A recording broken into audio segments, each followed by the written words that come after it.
Hello everyone! Every runner has dealt in the past with injuries. Me as well.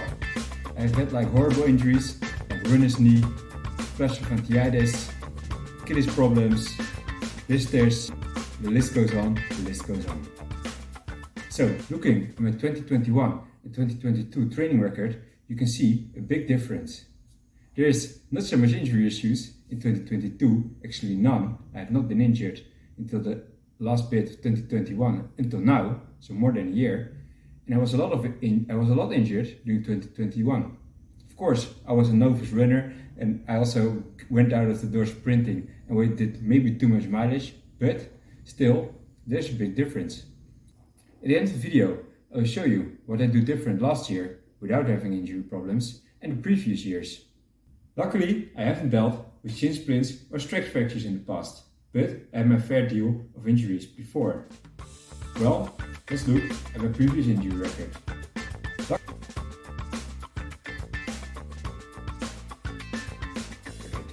I had quite some injuries, as you can see, in my total running volume. First, in February, I had an Achilles tendon problem. I've had Achilles tendon issues before in the past. It took me quite some weeks to get rid of this Achilles tendon issue. Later on, in June, I got plantar fasciitis. Probably a lot of you out there also had issues with plantar fasciitis before. It was in the middle of my foot arch and it was quite painful, but I have quite some solutions for it. If you wonder what, I will make a video about it later. Later on, after I got back of it, like in 3 weeks, in the end of November, it came back again, the plantar fasciitis issue.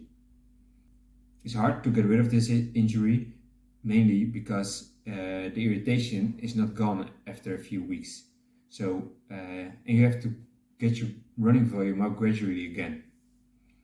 So I had 3 quite major injuries in 2021, and now looking back 2022, I had none injuries at all.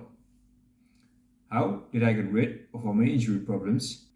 Maybe I'm just young and I'm getting used to high running volume, but I think there's more than that.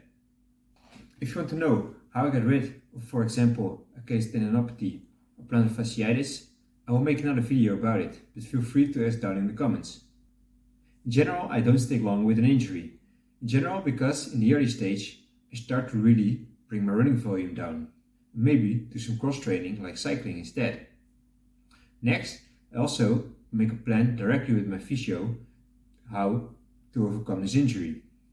I usually get some stretching or strength exercises from my physio, and I also ask him how fast I can start to introduce running again.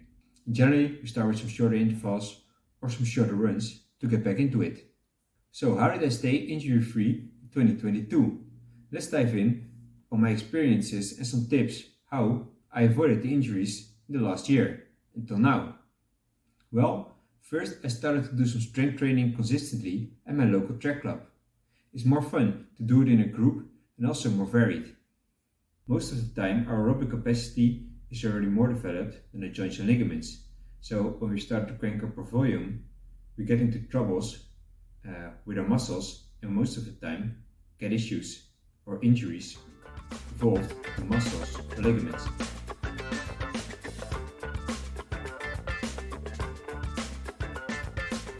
Next, also try to incorporate some cross training in your training schedule, because you want to develop your aerobic capacity even more, of course, but if you start to run and crank up your volume too much, you get into injury problems. So I like to cycle, for example, a lot, but you can also think about staying on a cross trainer, swimming. There are a lot of cross training options you can try.